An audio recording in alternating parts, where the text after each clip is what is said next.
Colectivo de apoyo a Vía Campesina, grupo conformado por personas que hacen seguimiento y apoyo a luchas campesinas y populares en Antioquia, que permite invitar al conversatorio sobre el tema circuitos cortos de comercialización en Colombia como alternativa para encarar las múltiples crisis del sistema agroalimentario, en el cual estará como expositor central Álvaro Parrado Barbosa, profesor e investigador de la Universidad Nacional de Colombia, sede de Bogotá, ingeniero agrónomo, magíster en desarrollo empresarial agropecuario y doctor en desarrollo humano y sostenible, con experiencia en formulación, gestión, dirección y evaluación de proyectos, investigación participativa y docencia universitaria en sistemas alimentarios, medio ambiente y desarrollo rural.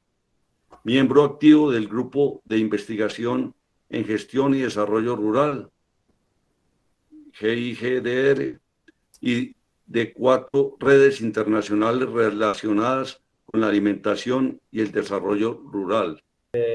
Muchas gracias por la invitación. Me alegra conocer del trabajo que han venido realizando ustedes, el grupo en que han venido articulando esas acciones en Antioquia. Y bueno, pues qué bueno que se den estos espacios para intercambiar experiencias, conocimientos y sobre todo pues también de pronto para realizar acciones conjuntas a futuro, ¿no? Entonces, me parece muy chévere el haber conocido del espacio. Bueno, la idea es, el tema al que se me invitó a participar aquí es el circuitos cortos de comercialización en Colombia como alternativa a la crisis del sistema agroalimentario. Ya pues muy amablemente me habían presentado. Y bueno, frente a ese nombre de la charla, pues a veces hay preguntas que pueden parecer obvias, ¿no? Pero a veces, sobre aquello que resulta obvio, pues nos vamos encontrando con sorpresas, con vacíos o también pues con controversias, ¿cierto? Diferentes posturas que se pueden dar frente a estos temas.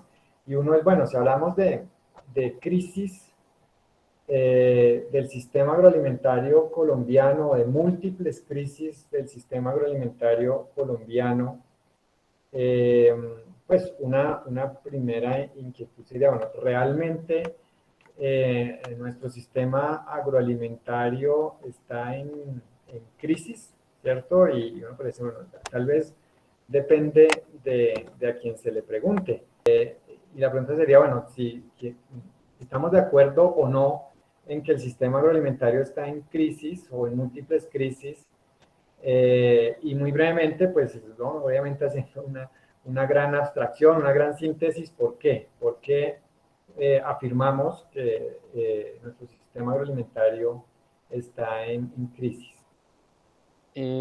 La crisis del sistema agroalimentario colombiano se manifiesta de múltiples formas.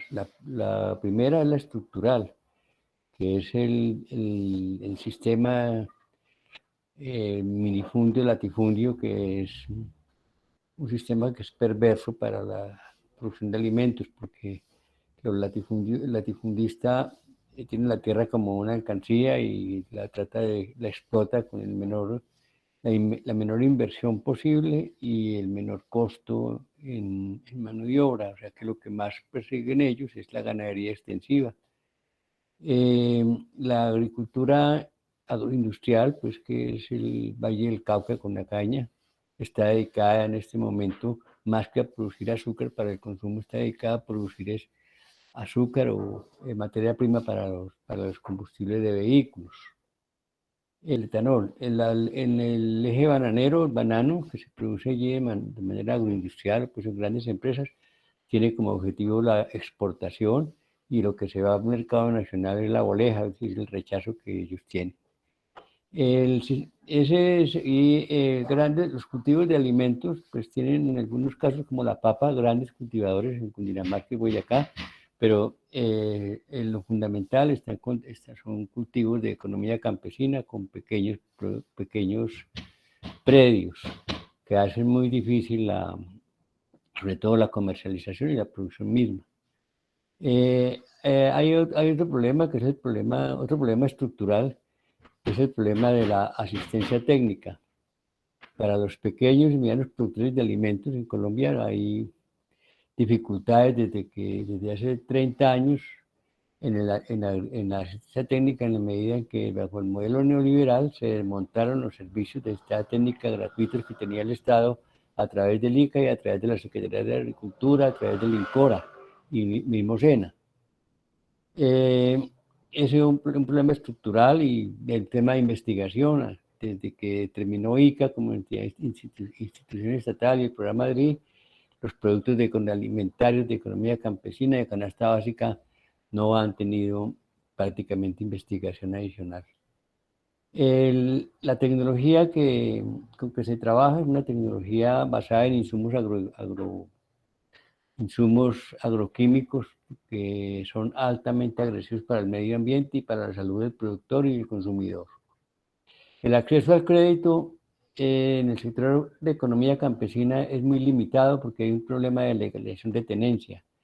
Entonces, en el Banco Agrario o en cualquier institución que maneje la línea Finagro, no hay crédito sino para aquellos que tienen escrituras, predios legalizados, y en Colombia el promedio de los predios rurales, el 60% no están legalizados.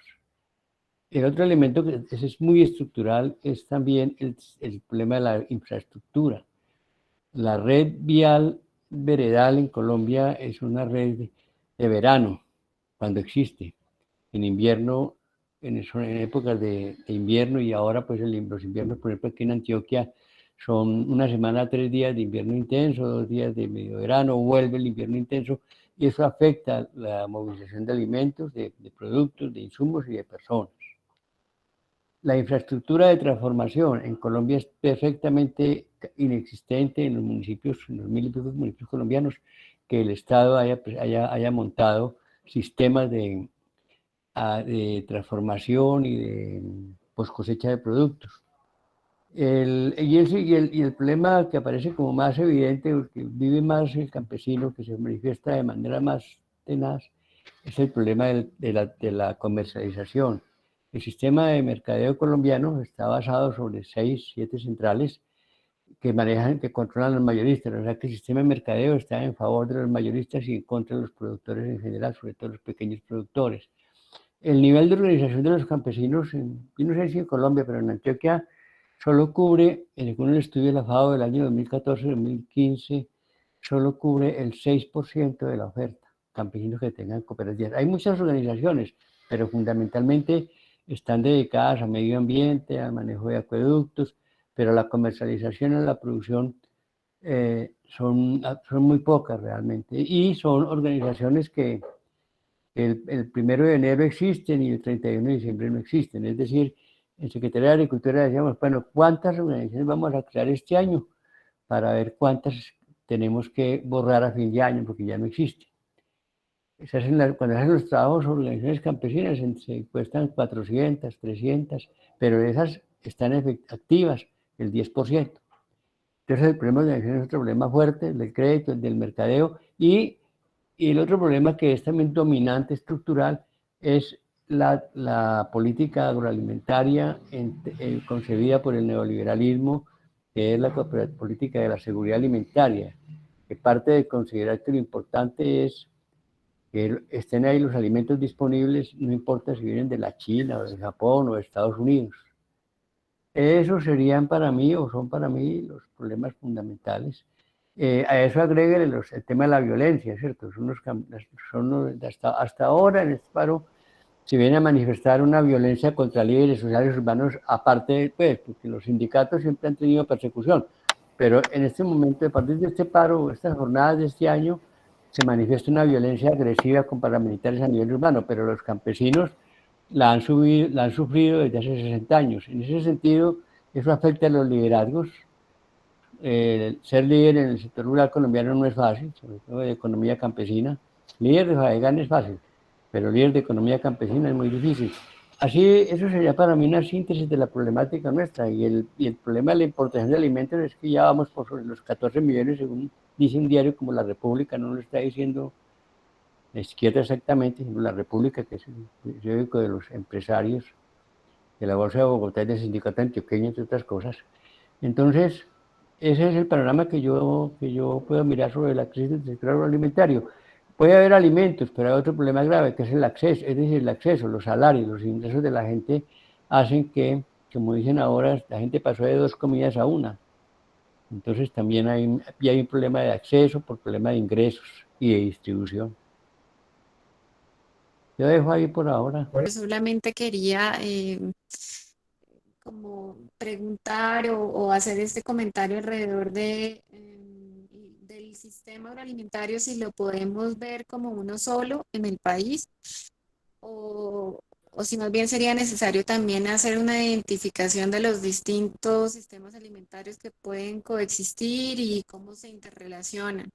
Y no sé exactamente si el país y Colombia tenga digamos, esta información desagregada, identificados sus sistemas alimentarios y esas relaciones que hay, como para poder decir, bueno, cuáles son las distintas afectaciones que tiene cada uno de ellos. Porque creo que aquí hemos apuntado bastante a un sistema, especialmente de la economía campesina, familiar y comunitaria. Entonces, era un poco orientado a eso. Pues justamente entre esas múltiples problemáticas del sistema agroalimentario colombiano y sobre todo a lo que compete eh, a la producción agropecuaria, especialmente a la producción campesina, algunos dicen que uno de los problemas es que es un sector que está sobrediagnosticado, ¿no? Eh, desde el siglo XIX, pues hay diferentes diagnósticos de las problemáticas en nuestro sector, especialmente agropecuario. Por ejemplo, Pedro Fermín de Vargas, antes de la independencia de Colombia, y pues desde allí tenemos múltiples informes, por citar algunos de los que tratan como de ser más integrales. Pues tenemos el Censo Nacional Agropecuario de 2014, publicado 2015, la Misión para la Transformación del Campo, que también fue del 2014, antes el Informe Nacional de Desarrollo Humano, Razones para la Esperanza, de 2011.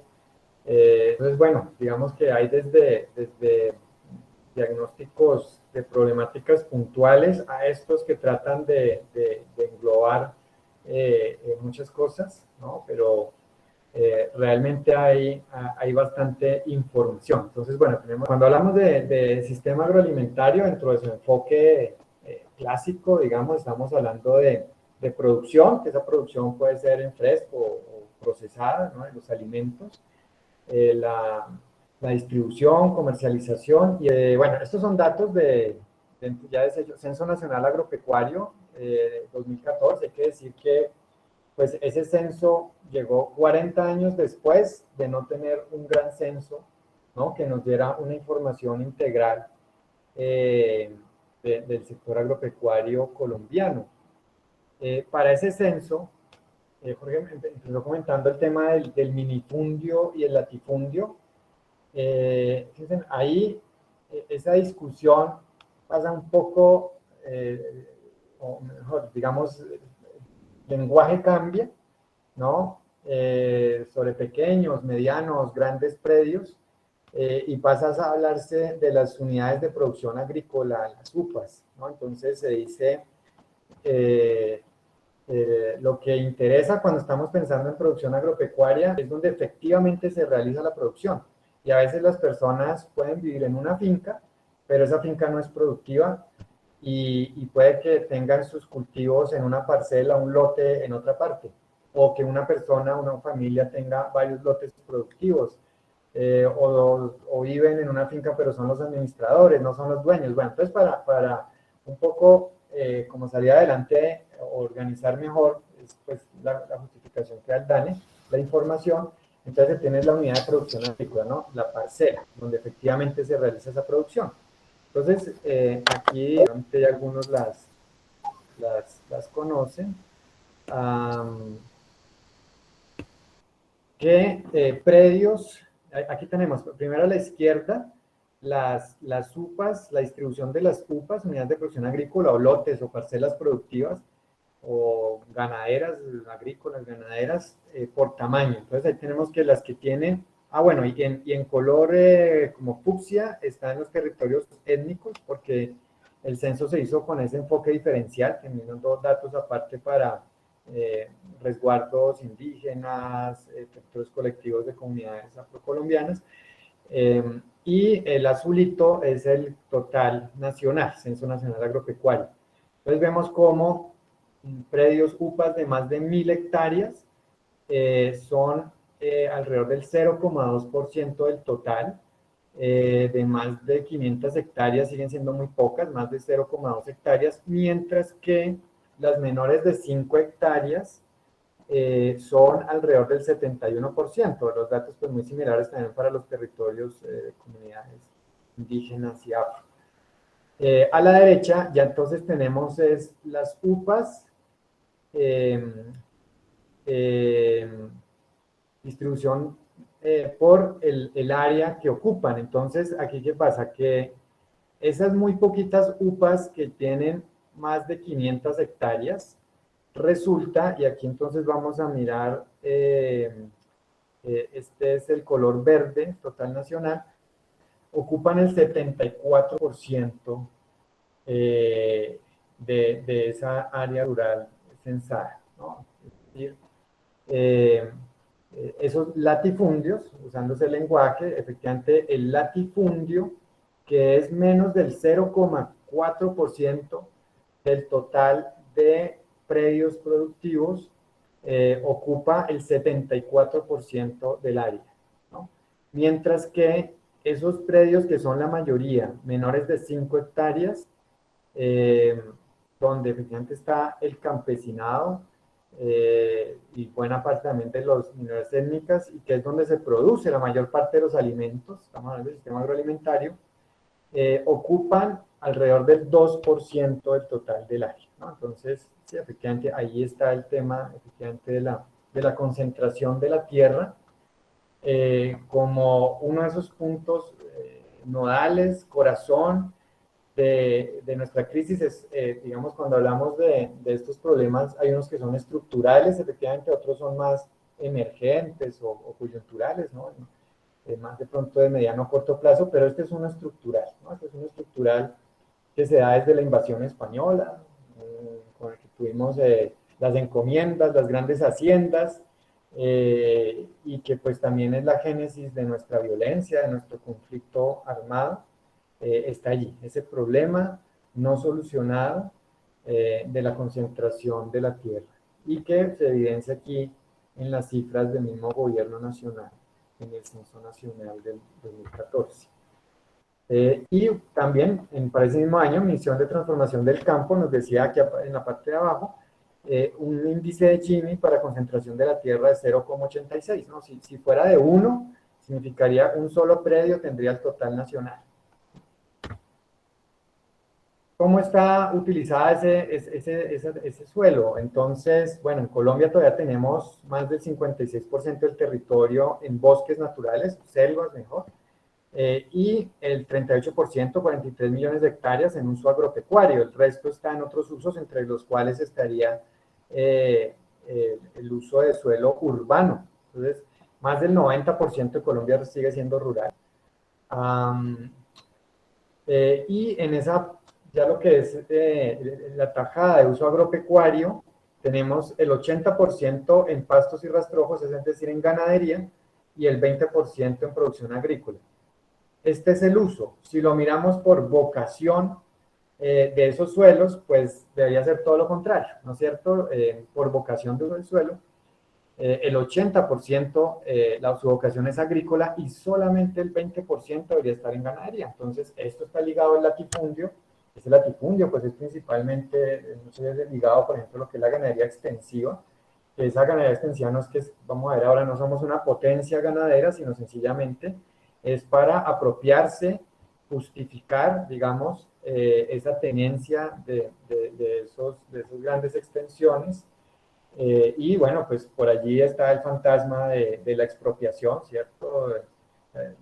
Ley 160 del 94, que dice, bueno, si no se le está dando uso productivo a un predio rural, pues puede ser sujeto a expropiación. Entonces, esto más, bueno, y todo también el tema ligado con violencia, narcotráfico, paramilitarismo, ¿no? Con ello no quiero tampoco que se entienda que el mensaje es entonces que la ganadería en Colombia, toda la ganadería en Colombia está relacionada con esos fenómenos delincuenciales, con esos fenómenos de concentración, no, también digamos, dentro de esa ganadería, pues también están quienes tienen unas vacas, unas pocas vacas lecheras o quienes, digamos, son empresarios legales que quieren construir país, pero lamentablemente pues tenemos, digamos, esa situación donde la mayor parte de la ganadería sencillamente no debería existir en Colombia. Al mirar ya lo agrícola, tenemos nuevamente el total nacional, tenemos que ya en lo agrícola 36% del área, ya solamente agrícola, no sacando lo pecuario o ganadería, está en cultivos agroindustriales, ¿no? Ya se nos hablaba ahora de la caña, palma de aceite, palma africana.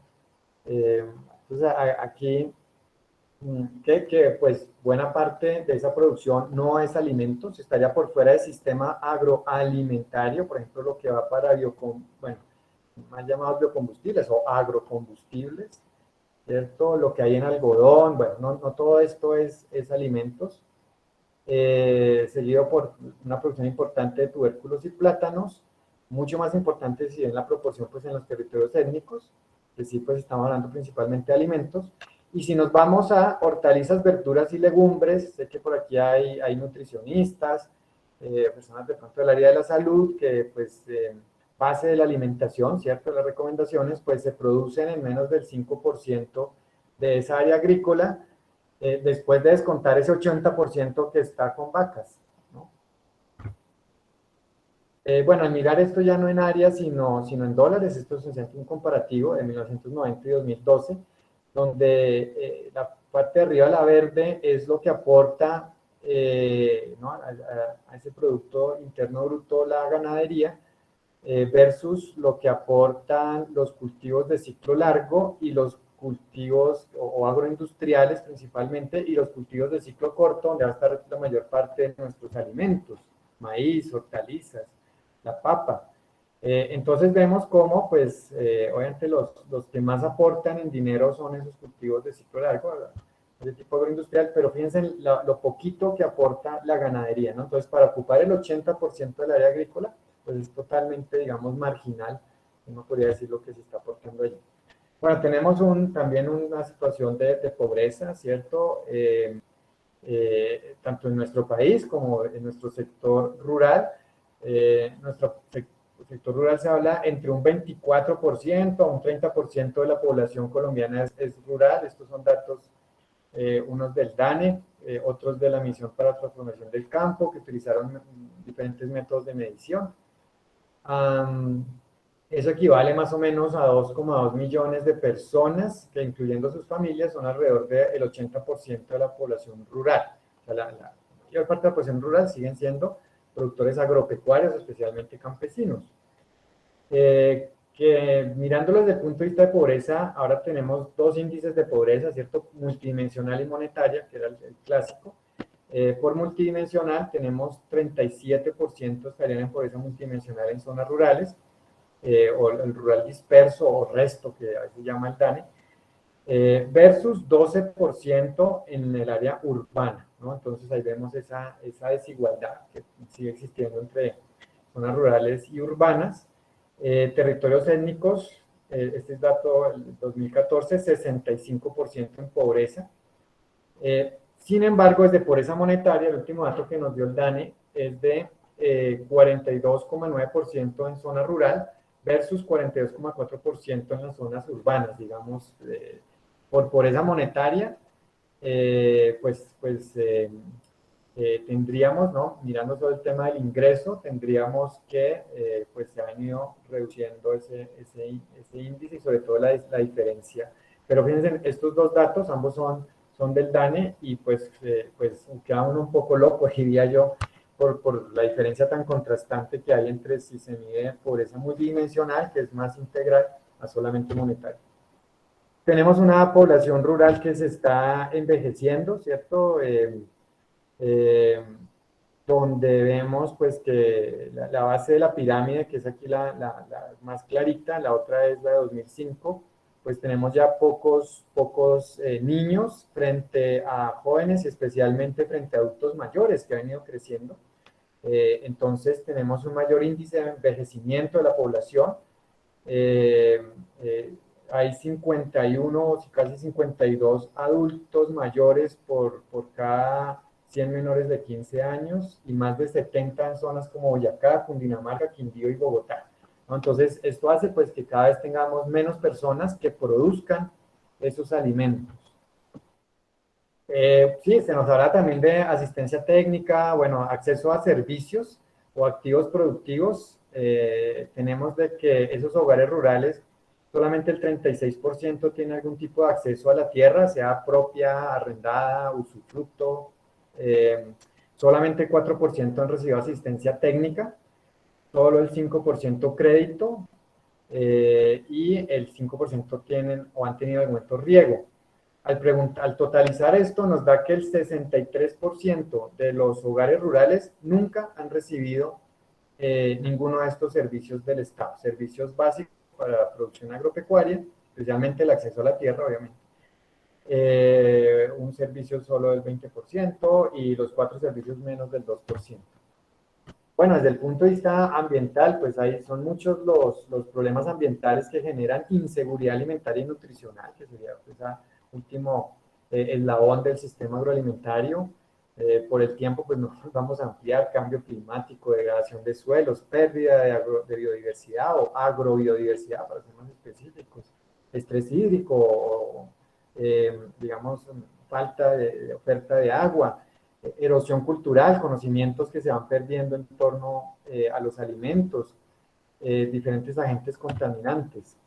Tenemos que, datos, estos son a nivel global, 70% del agua dulce en el mundo se usa para la agricultura, que es responsable hasta el 95% de su escasez.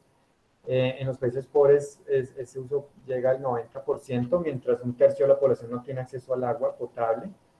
La agricultura ocupa el 46% del área terrestre disponible. Aquí cuando se dice agricultura es producción agrícola y pecuaria y ganadera, ¿no? Agricultura en el sentido amplio que incluye también ganadería. De ese 43%, entonces, fíjense, en el mundo no es muy diferente, 83% está dedicado a ganadería y 13% a agrocombustibles.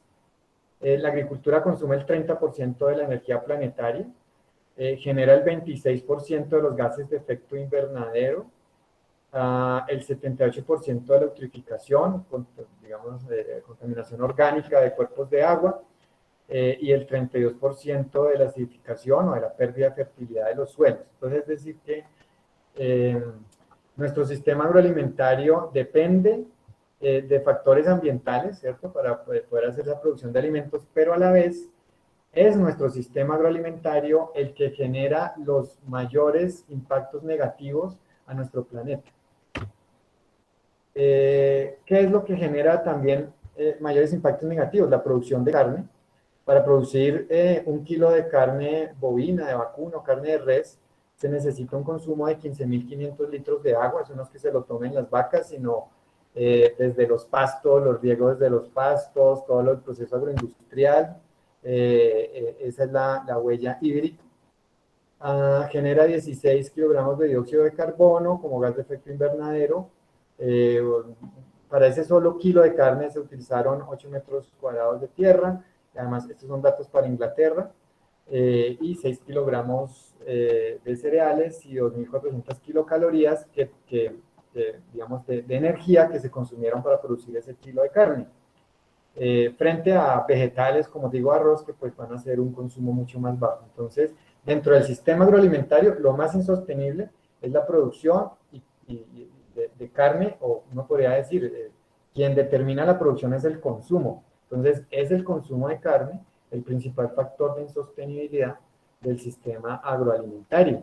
Con esto no estoy diciendo no es una charla, digamos, de vegetarianismo, yo no soy vegetariano ni vegano, pero sí es una realidad que nuestro consumo de carne, pues, está deteriorando, es el principal factor de deterioro de nuestro planeta actualmente. Distribución o la comercialización. Entonces, bueno, yo creo que por tiempo, esto es algo más teórico, es la estructura de la comercialización de alimentos en Colombia. Muy rápidamente tenemos una base con muchos productores, unos mayoristas o supermercados, que son quienes concentran el mayor poder, que fijan los precios, obtienen los mayores márgenes de ganancia, y al final unos minoristas y unos consumidores finales, que digamos, estos consumidores y estos productores son los que individualmente tienen menor margen de negociación dentro de esa cadena.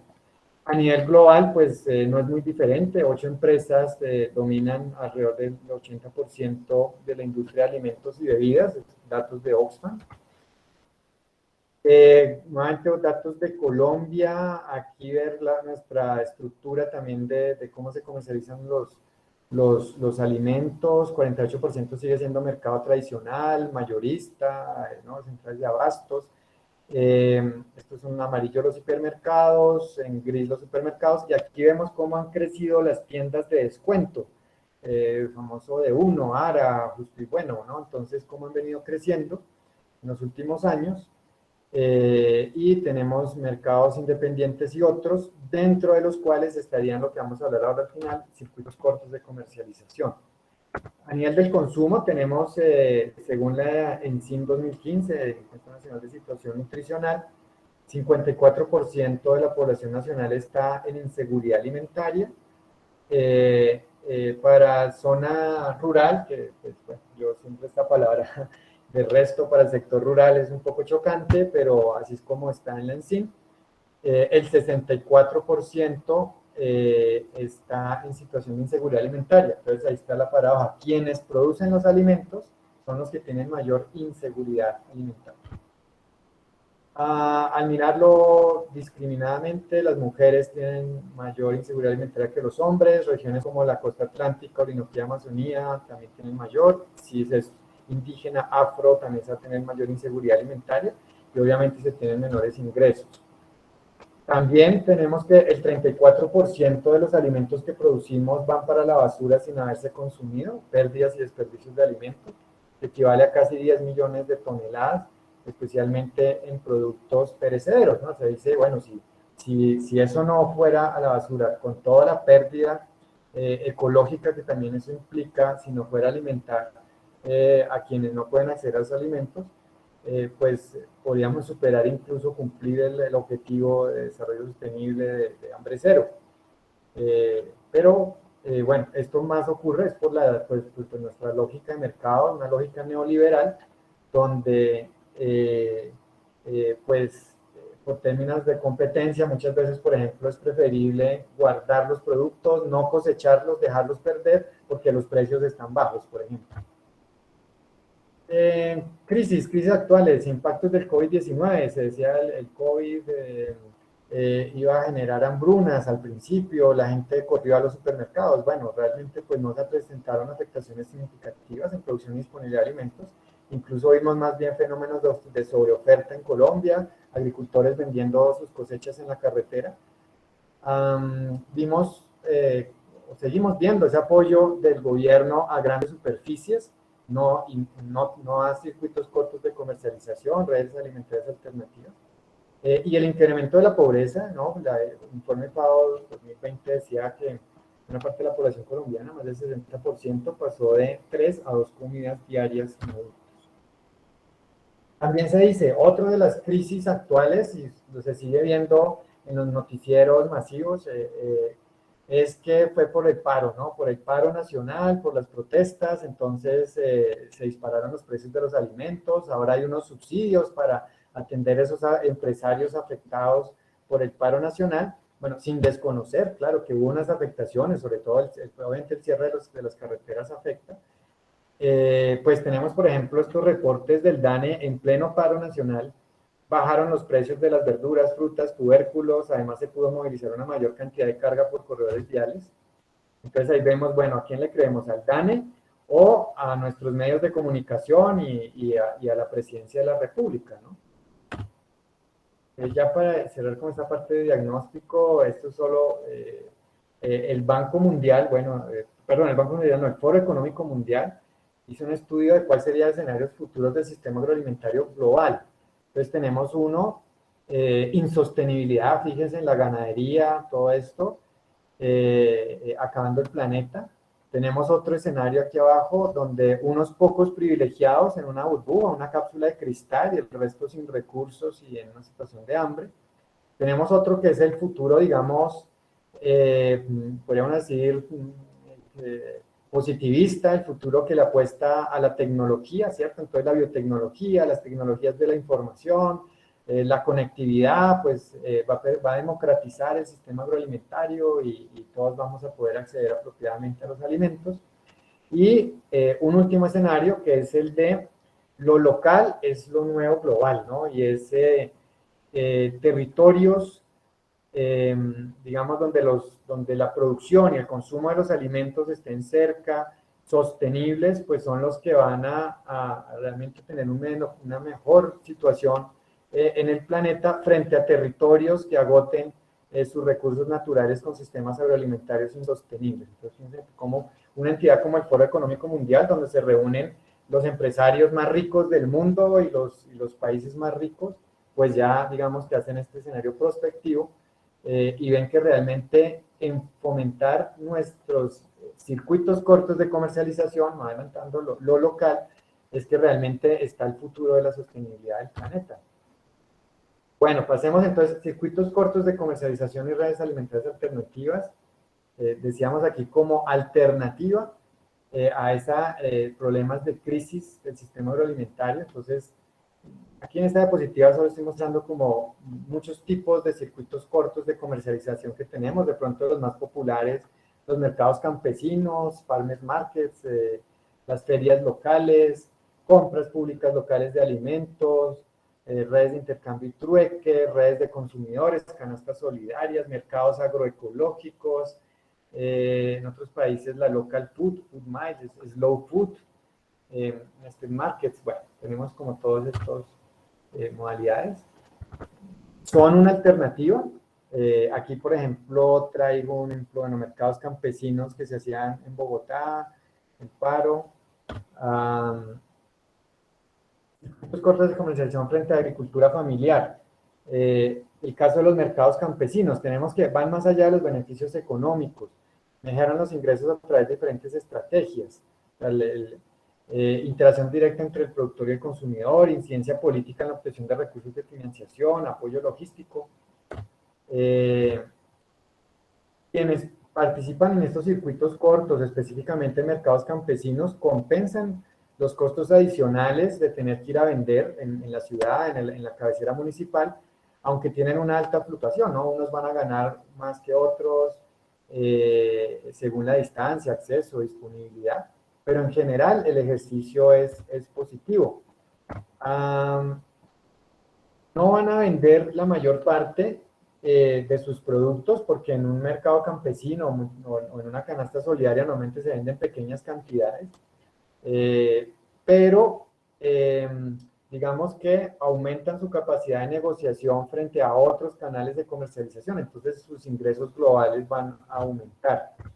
Y bueno, y quiero decir, pues nuevamente, no solamente lo monetario, por ejemplo, también en estudios que hemos hecho desde Universidad Nacional Bogotá, vemos como en esos mercados 49%, la mitad, por ejemplo, hacen trueque de alimentos entre los mismos vendedores de esos mercados o esas ferias campesinas o de productores o agroecológicas, ¿no? Entonces, es acceso también, mejorar el acceso a los alimentos sin necesidad de que haya un intercambio monetario. La mayor parte de sus ingresos los invierten en alimentación, desarrollan capacidades. Se reduce el impacto ambiental, es uno de los trabajos que se hicieron, una tesis de maestría, veíamos cómo se reduce entre 8 y 14 veces la huella de carbono, en el caso de naranja y plátano producidos cerca de Bogotá versus naranja y plátano importados. Entonces tenemos muchas iniciativas. Yo sé que de las personas que están en este momento conectadas, varios conocen o hacen parte de este tipo de movimientos, de los que tal vez agrupan más de estas iniciativas es la Red Nacional de Agricultura Familiar, RENAF. En Bogotá tenemos, por ejemplo, Red de Mercados Agroecológicos Bogotá Región. Aquí unos ejemplos que traje también como el del tema del paro. Entonces, por ejemplo, había Mercado al Paro en Cali. En Pasto dice Mercados Campesinos en Pasto para sobrevivir la crisis. Algeciras Huila. Bueno, entonces también como en situaciones de crisis, estos mercados no están basados tanto en la competitividad como en el sistema agroalimentario en general, sino en la solidaridad. Por eso, entre más crisis, más se fortalecen estos mercados, porque son mercados, digamos, con una lógica más de economía solidaria. Bueno, estos circuitos cortos de comercialización están conformados por múltiples actores y requieren que haya esa digamos, intersectorialidad. Aquí estamos puestas fotos de un congreso internacional de circuitos cortos de comercialización, donde no estamos solo academias, sino también hay productores, hay comercializadores, ONGs, líderes indígenas, bueno, en diferentes países. Entonces, la idea es que estén los productores, pero también está el sector privado, la academia, el Estado, ONGs, ¿no? Acompañando los procesos. Las universidades tienen un rol clave. Aquí, entonces, hacemos de pronto la cuña de esta, por ejemplo, la Alianza Universitaria por el Derecho Humano a la Alimentación Adecuada, ALUDA. El año pasado hicimos esta publicación de aprendizajes en tiempos de COVID. También alcanzamos a hacer presencialmente el Simposio Internacional de Redes y Circuitos Cortos de Comercialización Agroalimentarios en Bogotá. Y bueno, con esto cierro porque creo que ya nos pasamos del tiempo. Muchas gracias. Vale. Bueno, Álvaro, muchísimas gracias por esa maravillosa presentación. Nos das todo un panorama sobre esas cuestiones tan relevantes en Colombia, como es la producción, la distribución y el consumo de alimentos, y también con ese panorama mundial e internacional. Estamos también muy interesados porque justamente en nuestro grupo abordamos unos temas sobre la cuestión agraria, sobre la distribución de la tierra, ¿no? que es desigual.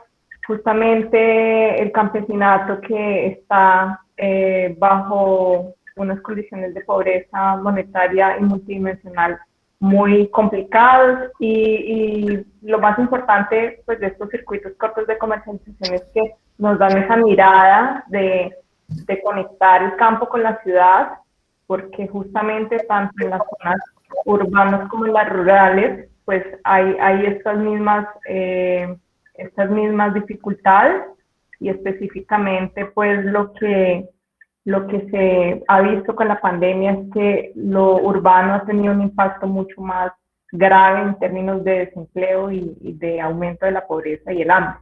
Que también nos llama la atención sobre los conflictos ambientales, el impacto que tiene la agricultura en estos efectos sobre el ambiente, y la importancia pues de estos circuitos que no se reducen a una visión monetaria, sino que tienen una visión solidaria, en donde el trueque de alimentos, en donde relaciones de solidaridad, de confianza son muy importantes, y llamando la atención sobre cómo las crisis pueden potencializar también estas redes, en el contexto en donde no solamente es academia, sino sociedad civil, del sector privado y el Estado comprometido pues a encarar estos desafíos. Entonces, estamos a la escucha pues de las participaciones. Bueno, yo quiero exaltar, me pareció muy interesante esos datos. Uno, esa contradicción entre el gobierno nacional y datos del DANE. En los últimos 15 años he escuchado las cosas más horribles y quiero exaltarlas. En esa contradicción de estos gobiernos que ya sabemos, los últimos 16 años, incluso que esas contradicciones con el DANE, con el organismo de investigador de datos, pues sobre todo el dato del precio, ese dato del precio en plena movilización, bajar los precios a pesar de las dificultades que hubo en los bloqueos de carreteras.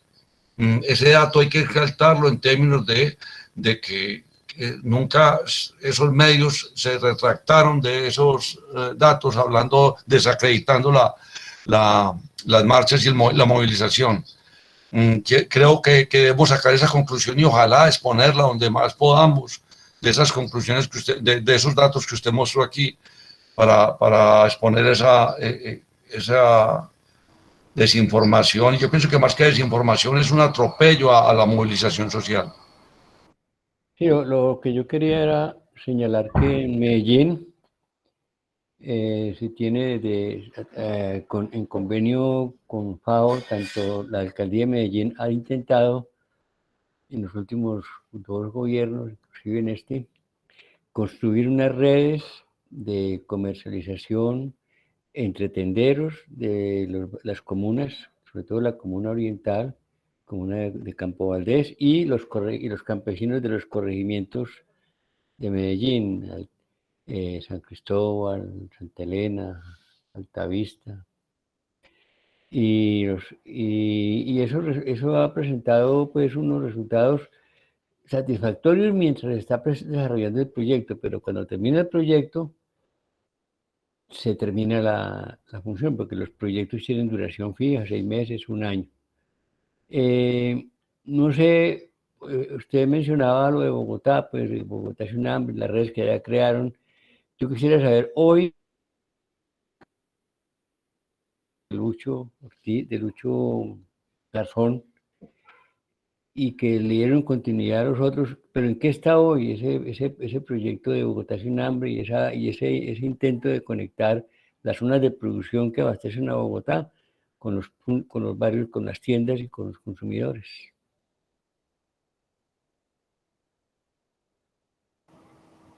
Bueno, entonces me voy a referir primero al tema de información y luego a esta parte de circuitos cortos.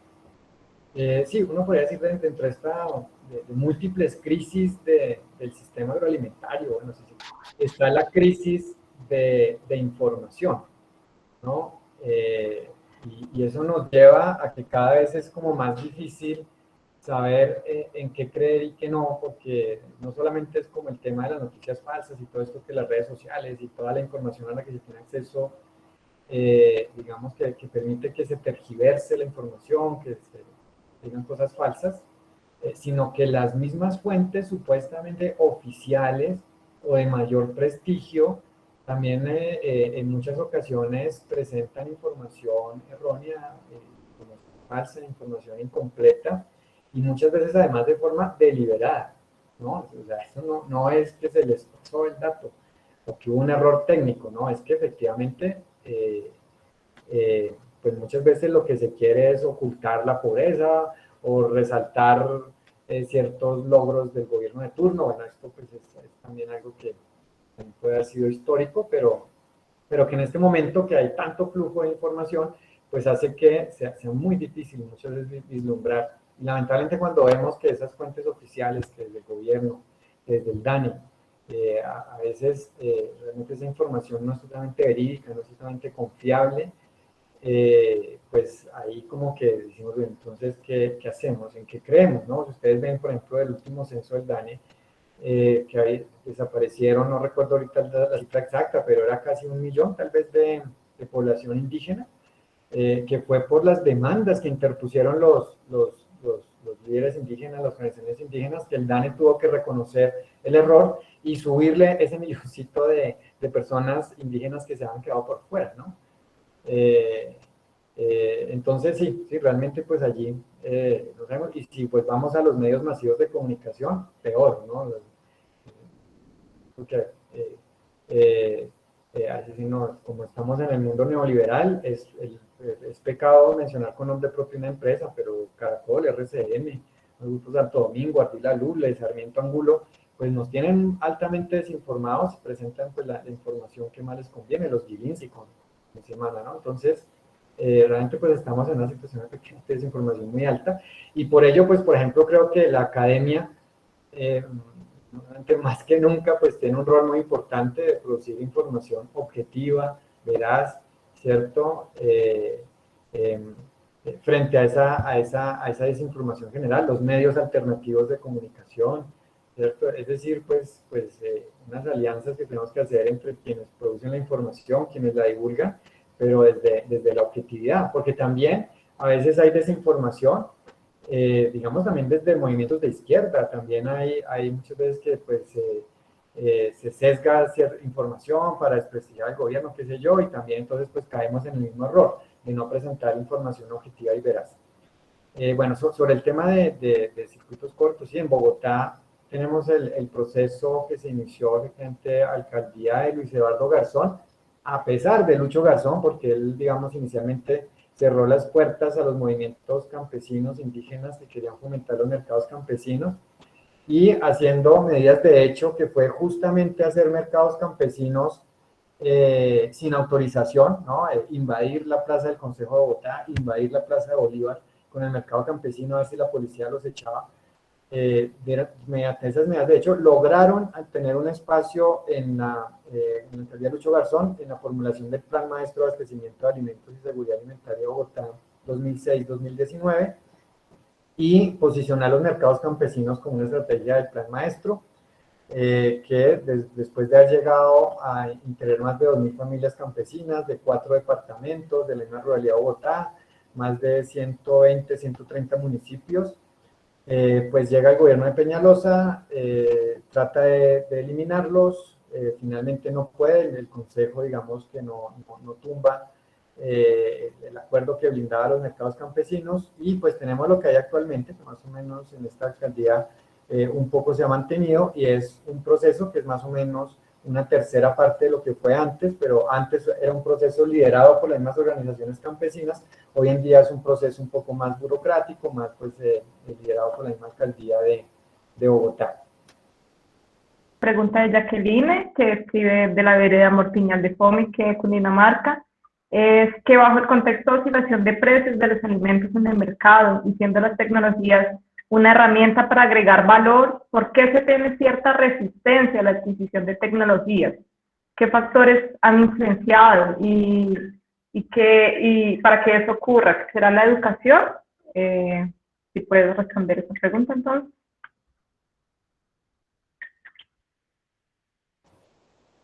Bueno, Jacqueline, te respondo muy corto. Yo creo que esa resistencia del campesinado a incorporar ciertas tecnologías muchas veces es más bien sabiduría, ¿no? O sea, se ve como que no, es que el campesino es terco, el campesino es sinónimo de atraso porque no quiere meterse en formas, digamos, mejores de producción, pero resulta que hace 5 o 6 décadas los campesinos de ese entonces se dejaron convencer, muchos, la mayoría, no solamente en Colombia, en el mundo, de esas nuevas técnicas que se llamaban de la revolución verde, ¿no? de variedades mejoradas genéticamente, alto uso de insumos agroquímicos, ¿no? Pesticidas, fertilizantes, mecanización agrícola, monocultivos en vez de tener huertas diversas, chagras, y esto nos lleva a la debacle que estaba yo presentando ahora.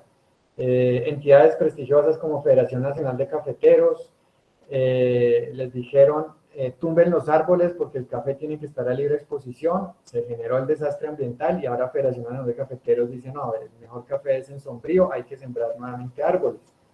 Las corporaciones autónomas regionales, la CAR, ¿para qué se crearon? Se crearon para fomentar la revolución verde, el monocultivo, de secar lagunas y pantanos, de construir los distritos de riego. Para eso se creó inicialmente, por ejemplo, la CAR, para secar la laguna de Fuquene entre Cundinamarca y Boyacá y ampliar la frontera agrícola. Hoy en día es todo lo contrario, ante la debacle que generaron ellos mismos, entonces pues ahora están tratando de conservar esos recursos naturales frente a esa expansión agrícola.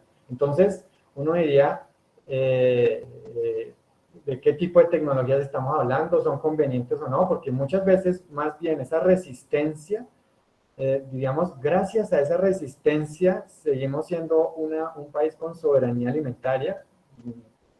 Hasta cierto punto, seguimos siendo un país con una buena producción de alimentos, seguimos siendo un país con agrobiodiversidad.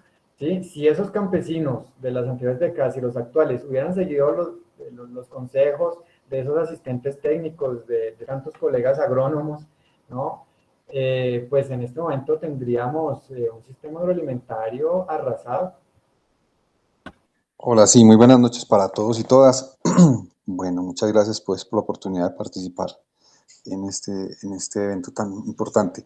Bueno, básicamente la pregunta tiene que ver a nivel municipal o local, puede ser una alcaldía de una ciudad pequeña, cómo los agricultores, productores de agricultura familiar se pueden organizar y legalmente exigirle al mandatario de la alcaldía local, secretario, llámese director de Lomasa, como sea, que los apoye, los fortalezca, que los acompañe en la creación de los mercados, cuando hay una, ¿cómo se llamará eso? Una serie de obstaculización para que se dé. Es decir, ¿qué elementos legales pueden tener ellos a la hora de no solo tomarse las plazas, porque también tiene que haber alguna política, algunas resoluciones, alguna ley que les permitan a ellos tener esos espacios, obtener, por ejemplo, servicios como extensión rural, bienes públicos rurales, no solo el tema de acceso y tenencia de tierra, sino también unos incentivos y financiamiento a esos sistemas productivos sostenibles y esos circuitos cortos de comercialización. Porque realmente, como le decía uno de los colegas que estaba hablando ahora, los gobiernos de turno se encargan de utilizarlos, de mostrar unas cifras que realmente pues no va más allá de simplemente vendimos, pero ¿cuánto costó? Ahora decías que no es lo mismo vender a 10 kilómetros, a 100 kilómetros, a 20 kilómetros, porque pues obviamente la estructura de costos de cada uno de los productores es diferente, pero que digamos que ese derecho que tienen los productores de participar públicamente en una plaza, de ganar una entidad, pues se pueda blindar con alguna herramienta legal. Muchas gracias. Bueno, gracias por la pregunta, pues algo que se vende y que sería pues una respuesta popular sería asociatividad, ¿no? Que conformen asociaciones, cooperativas, ¿no? Se organicen, saquen su figura legal, su cámara de comercio, ¿no? El eslogan de este gobierno es legalidad más emprendimiento igual prosperidad, ¿cierto? Entonces, esa es como la fórmula y sigue siendo la receta de buena parte de nuestra institucionalidad. Pero yo diría, la organización es fundamental, actual. Estamos hablando de que la informalidad es una estrategia válida también. Y hasta dónde a una organización le conviene funcionar sin tener una cámara de comercio, una serie de registros INVIMAS, etcétera,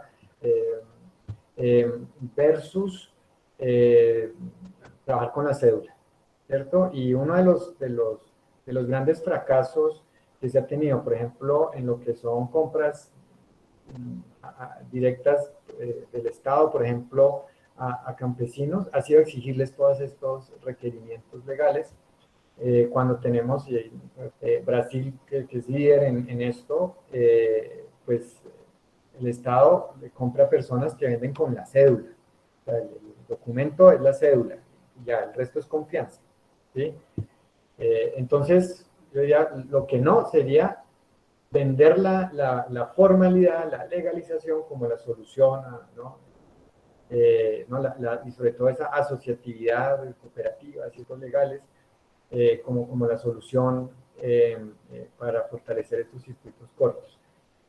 Una del Grupo de Investigación en Gestión y Desarrollo Rural que llamamos Núcleos de Emprendedores Rurales, y es de que sí, hay que fortalecer procesos organizativos, pero ojalá que ya existan, que estén en funcionamiento, no crearlos nosotros muchas veces como funcionarios externos a los territorios, sino entrar a apoyar lo que ya está, sea formal o informal, ¿no? Es núcleos de emprendimiento. ¿Qué recomendaría yo para fortalecer en un municipio los circuitos cortos?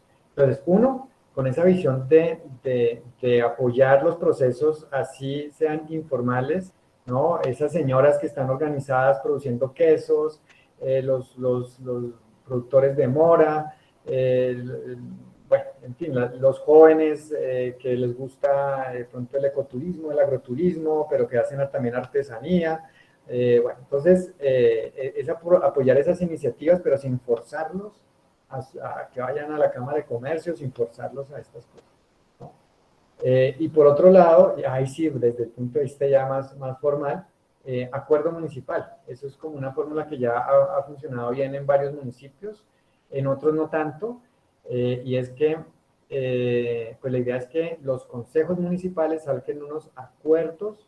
Recuerden que una alcaldía saca decretos, el consejo municipal saca acuerdos, saque acuerdos municipales de apoyo a los mercados campesinos, donde se establece que el mercado campesino se convierta en una política del municipio independientemente del alcalde de turno, ¿sí? O de la administración de turno, sino que sea una política de largo plazo. Entonces, un acuerdo municipal pues va a brindar ese apoyo, pero les decía que en algunos municipios esos acuerdos municipales se han quedado como letra muerta. Entonces, el solo acuerdo municipal no es suficiente, sino que tiene que haber un proceso de gobernanza, un proceso de legitimidad, un proceso donde realmente haya un colectivo que esté interesado en que sean esos mercados campesinos, que lo esté apoyando, que lo esté fortaleciendo. Entonces, si sumamos organización, no necesariamente formal, con un acuerdo municipal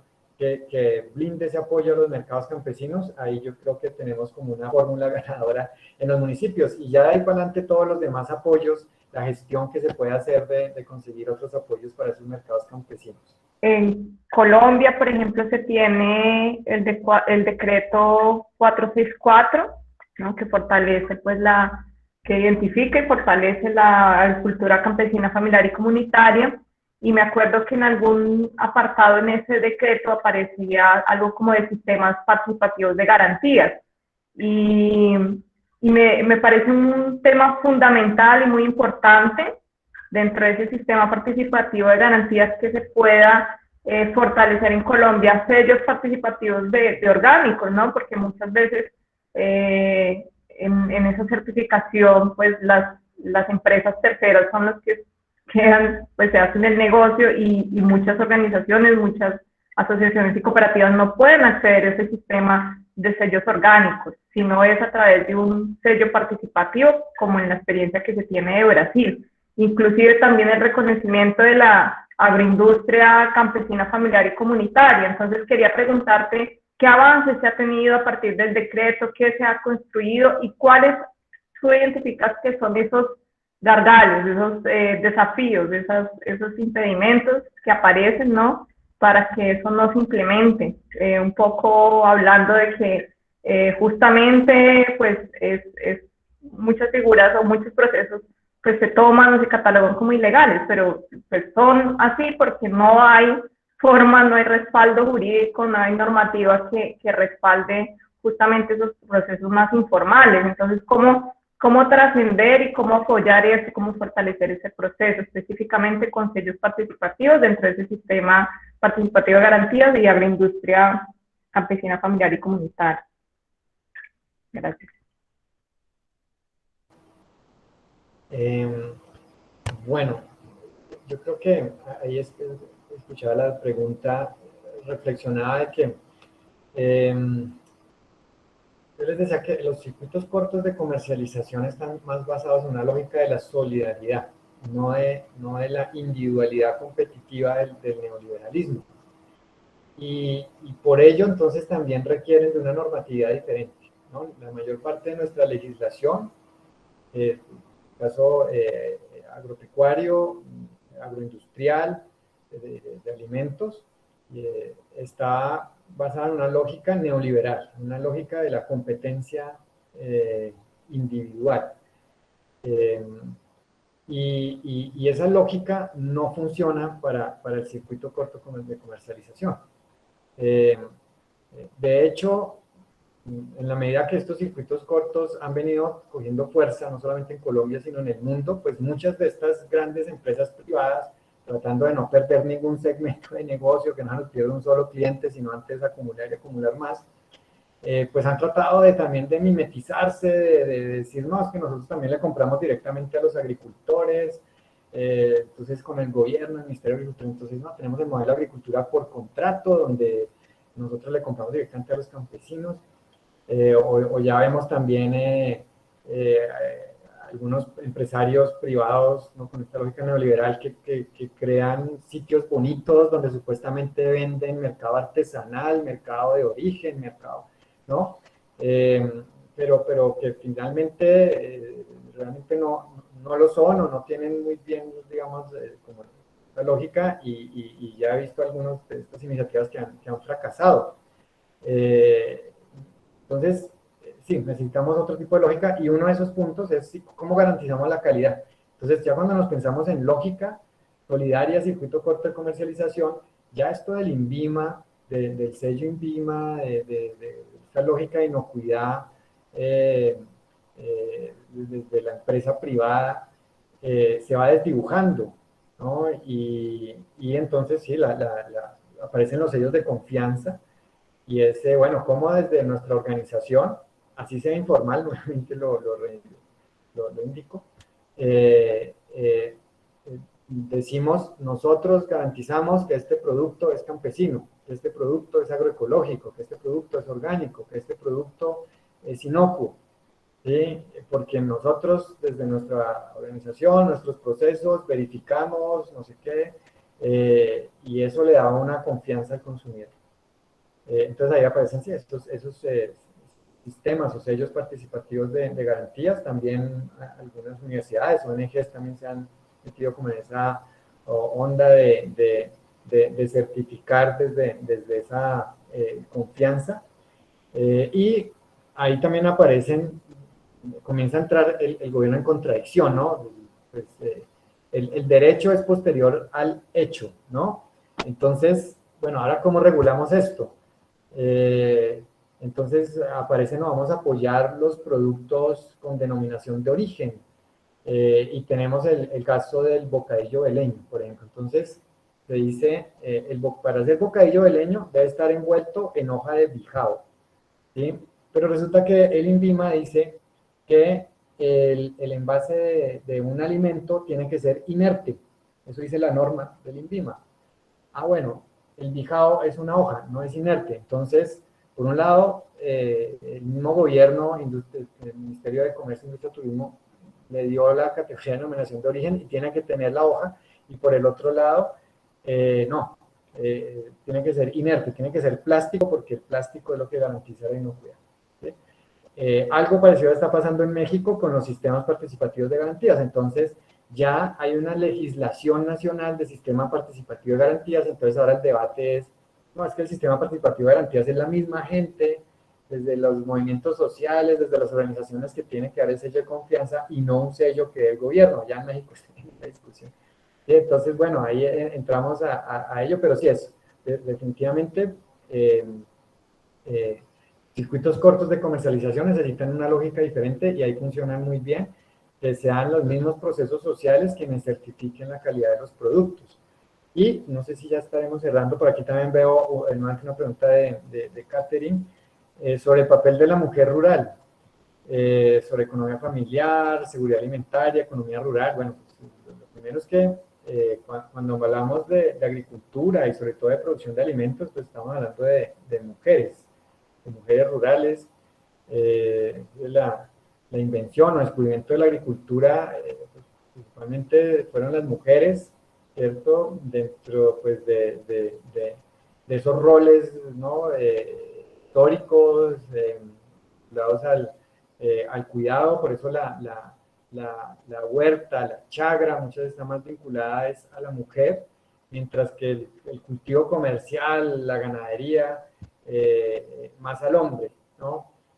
No quiero ahí entrar como en discusión de género, no estoy diciendo de que yo diga eso tiene que ser así o no, estoy diciendo es cómo ha ocurrido, ¿cierto? Y pues sí, la alimentación, nuestra alimentación, la alimentación en Colombia, en el mundo, pues sigue estando principalmente en manos de las mujeres rurales, que son quienes lideran esto. Cuando hablamos de circuitos cortos de comercialización, también encontramos que normalmente hay más participación de mujeres que de hombres. Los hombres están más dados al comercio tradicional, al mayorista, al retail, al supermercado. Mientras que las mujeres les gusta más el mercado campesino, el mercado solidario, el agroecológico. Entonces, pues yo creo que el protagonismo de la mujer, cuando hablamos de agricultura, y sobre todo cuando hablamos de circuito corto de comercialización, pues es total. Sin embargo, pues no hay el reconocimiento equivalente. Pues, hasta ahora por allí hay una débil oficina de mujer rural en nuestro Ministerio de Agricultura, una ley que se quedó en el papel, que nunca se reglamentó, la ley de mujer rural por allá del 2002. Entonces, sí, pues hay unas líneas de crédito especiales, era como de lo que de pronto se puede allí resaltar, pero en general, pues ese reconocimiento de la importancia de las mujeres para la alimentación global, pues no se ha dado todavía de manera suficiente.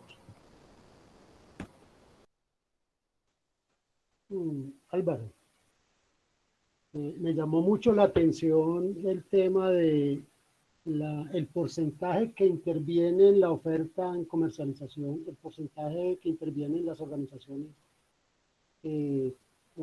de campesinos. Creo que en la presentación se anota un 6%. Pues me gustaría que ampliaras un poquito, un pedacito de eso, ¿cierto? ¿Cómo fue que se observó en el estudio o en tu trabajo ese tema? Porque pues, es un tema crítico dentro de todo este análisis que hacemos pues, del sector agroalimentario. Y otro tema que me llama mucho la atención es, bueno, se ha dicho que los circuitos cortos pues tienen otra lógica, ¿cierto? Y que está muy determinada por la solidaridad. Y en ese caso, digamos, si uno mira una localidad en una ciudad grande o uno mira pues un nicho determinado de personas o pues un grupo de población, o si uno mira un municipio, en todo este trabajo de circuitos cortos, se incluye el tema de comunicación y de educación para que efectivamente se compre más en esos mercados, del lado de los consumidores, porque eso también de alguna manera determina mucho que estos mercados donde se les ha posibilitado el espacio continúen y crezcan. Bueno, digamos que pues, un dato también que podemos complementar es que la mayor parte de la producción de alimentos, ¿cierto? Proviene de la agricultura campesina, ¿cierto? En Colombia, según el autor, más o menos se habla entre la mitad, entre un 50 hasta un 70% de los alimentos que consumimos vienen de producción campesina. Y en el mundo se habla que alrededor de la mitad, ¿no? Ya hablando de agricultura familiar, provee alrededor de la mitad de los alimentos en el mundo y pues más, digamos, más pobres o desarrollados, como quieran llamar, pues va a ser mayor la participación de la economía campesina. Cuando ya miramos entonces la participación de las organizaciones y frente al circuito corto de comercialización, pues ahí digamos que la información pues no va a ser muy precisa. Digamos, yo por ahí les mostraba una gráfica, no sé si sería esa, sobre la distribución de alimentos en el mercado interno en Colombia, donde estaba que casi la mitad del mercado tradicional, pero estamos hablando más de mayorista, y había una parte de independientes y otros, sobre todo pues que son más o menos un 25%. Pero digamos que eso más bien todavía es un pendiente y es cuantificar, bueno, cuál es el peso de esto, pero cuando nosotros, bueno, digo nosotros como el grupo desde la universidad, por ahí en el 2006, comenzamos a acompañar estos procesos en Bogotá y región central de Colombia. Algo que se escuchaba mucho era, pero es que lo que pueden ofrecer este tipo de circuitos cortos o de mercados campesinos es marginal, y lo que produce la economía campesina es marginal. Y resulta que no, que pues la mayor parte, ya lo dije, pues de los alimentos provienen de economía campesina, y ya si miramos el tema del circuito corto, se han venido dinamizando fuertemente. Yo digo que esto ya actualmente se volvió un virus en Colombia y a nivel global.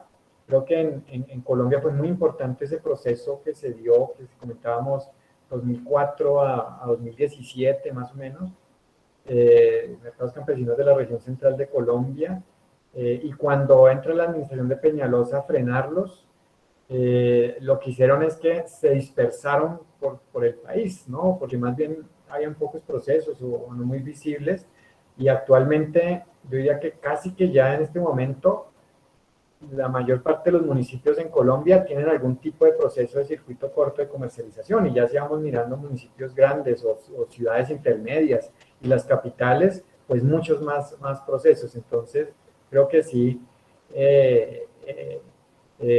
sería muy positivo poder cuantificar cuál es el peso de estos circuitos cortos y de las organizaciones que están vinculadas a ellos, ¿no?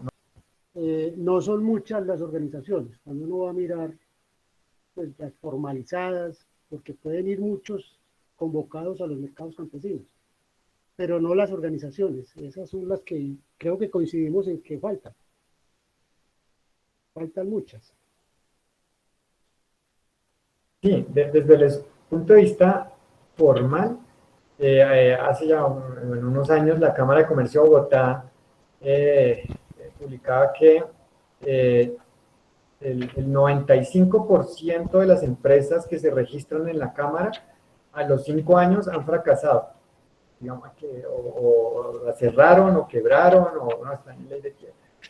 Bueno, menos del 5% entonces de las empresas que se crean, y esto es dato de Bogotá, pues entonces uno lo puede más o menos extrapolar a nivel nacional, fracasan, ¿sí? Entonces, por eso sé que el tema de que esa organización formal, bueno, es mirarla bien hasta dónde es conveniente o no, pero ya mirándolo desde el punto de vista de la informalidad, pues nosotros somos un país de la informalidad, ¿no? El empleo informal es alrededor del 60% del empleo en Colombia, ¿no? Y si nos vamos a la ruralidad, pues esa informalidad va a ser aún más alta. Entonces, pero como es informal, es muy difícil cuantificarlo, al gobierno no le interesa cuantificar que las organizaciones que se mueven dentro de esa informalidad, pero sí yo creo que si se hiciera una alianza, qué sé yo, o con cooperación internacional, para poder cuantificar el aporte que dan esas organizaciones, sean formales o informales, a nuestro sistema agroalimentario, sería muy positivo. Yo quiero agradecer al profesor Álvaro Parado su brillante conferencia. Me parece que este proceso de circuitos cortos es algo que enriquece mucho procesos como la economía campesina, como la agroecología misma. Enriquece mucho todo este proceso en que venimos nosotros. Es muy importante el que haya tratado tan ampliamente todos los temas que conciernen no tan solo la comercialización, sino la misma cuestión de la gobernabilidad en el país, la forma como el campesino es mirado y tenido. Agradezco a los participantes y a quienes han también preguntado, porque eso contribuye a ampliar más los horizontes, pero la conferencia es magnífica, estoy muy agradecida. Me pareció muy buena la conclusión que sacó el profesor Álvaro Parrado sobre esa informalidad inteligente y ese no acceso tecnológico como un asunto también de inteligencia y para evitar lo que hemos cometido desde las tecnologías y de nuestra formación agraria, que ya es suficiente quienes estamos aquí. Sabemos los daños que se han hecho. Y como mencionó la Federación de Cafeteros, incluso nuestras facultades enseñándonos a usar agroquímicos y toda esta cosa, todo este entorno que ya conocemos. Pero quiero, y frente a la pregunta que hacía Benjamín, viendo los datos que nos presentaba en la investigación el profesor Parrado, mostraba cómo ese bajo acceso de recursos financieros, incluso esa mínima acceso a esos recursos por parte de los gobiernos sería pues un gran problema, una invisibilización de ese campesino a la hora de reforzarlo con recursos económicos el Estado, ¿cierto? Pienso pues que sería como generar otro tipo, pero claro, en la respuesta estuvo, al final, la respuesta frente a organismos internacionales de apoyo a esas redes informales o a esa condición que está produciendo todo, pues, pero cómo hacerle ese canal y sobre todo desde el gobierno, que no dependa tanto de organizaciones internacionales, sino desde los gobiernos nuestros locales, que se acceda a recursos y pues que no castiguen esa informalidad, que sabemos que es perversa, y que nos aclare de pronto ese limbo, ¿cierto? El acceso de esos recursos por la informalidad al campesino. Los mensajes también, pues gracias también por aquí tanto en el chat como los mensajes pues, que han venido dándome, pues me alegra que les haya gustado la información que aquí compartimos. El apoyo, yo creo que pues, actualmente, sobre todo en el mundo académico, se habla de la decolonialidad, ¿no? De que hay muchos elementos que tenemos también que ir dejando como de ese pensamiento heredado de la colonia, y de pronto uno de esos es el tema de la importancia del Estado, ese Estado paternalista, ¿no? Y se escribe mucho, bueno, es que la alcaldía, es que la gobernación, es que el gobierno no hace, no apoya, no da, y por eso no se hace, ¿cierto? Conocemos de experiencias de trabajo solidario, de trabajo comunitario, de trabajo de base, que muchas veces, así se haga con las uñas, se haga con recursos escasos, llega a ser mucho más significativo que el que puede tener, por ejemplo, un apoyo público, un apoyo estatal o un apoyo de una empresa privada o incluso de la cooperación internacional, ¿no? Entonces, diría uno, es fortalecer el trabajo de base. Fortalecer estas organizaciones informales, la mayoría, formales también algunas, que ya existen, y desde allí trabajar. Pueden ser las juntas de acción comunal, pueden ser iniciativas empresariales, pueden ser iniciativas artísticas, pero que movilicen, ¿no? Y que desde allí pues generen procesos hacia una mayor equidad, procesos hacia una mayor sostenibilidad, ¿no? Entonces, no solo como ese enfoque jerárquico de arriba hacia abajo, sino también el bottom-up, ¿no? Desde procesos sociales, solidarios, comunitarios y y que vayan sumando esfuerzos y ojalá integrándose también entre ellos, formando redes. Cooperación internacional, no sé si decir lamentablemente o no, pero pues estamos en un escenario en Colombia donde pues desde más o menos ya el primer gobierno de Santos, Colombia comenzó a ser considerado a nivel global como un país de ingreso medio, ¿no? Ya no ingreso bajo, sino ingreso medio, un país pobre. Y ya estamos en la OCDE, la OCDE, ¿no? Que antes se llamaba el Club de los Países Ricos.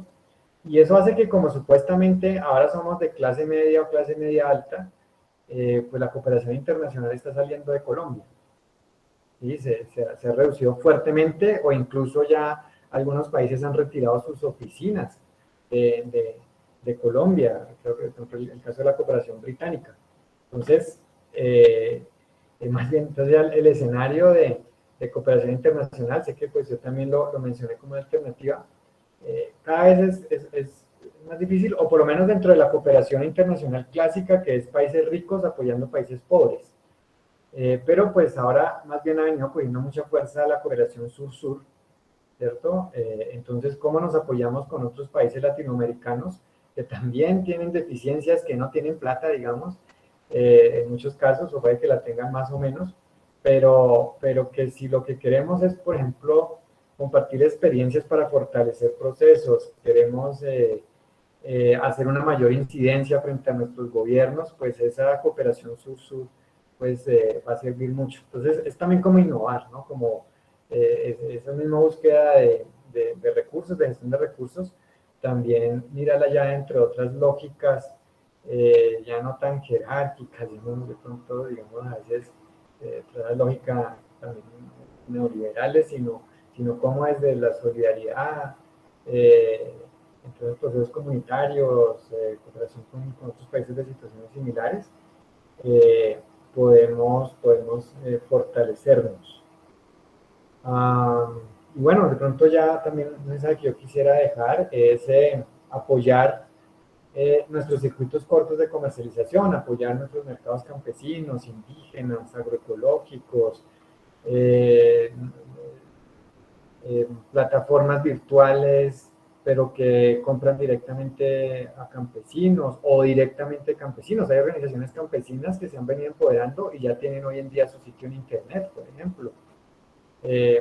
Porque a veces también podemos tener aquí, digamos, problemas de coherencia, y es de que decimos, bueno, hay que apoyar a los campesinos, a la lucha campesina, pero preguntarnos desde dónde compramos nuestros alimentos, lo que hoy desayunamos, lo que almorzamos, no sé si ya algunos cenaron, de dónde provino, ¿sí? Porque la decisión de compra es un hecho político. Una decisión de compra, yo estoy apoyando a una multinacional como Nestlé, o estoy apoyando a la cooperativa o a la señora que hace quesos por aquí cerquita, ¿no?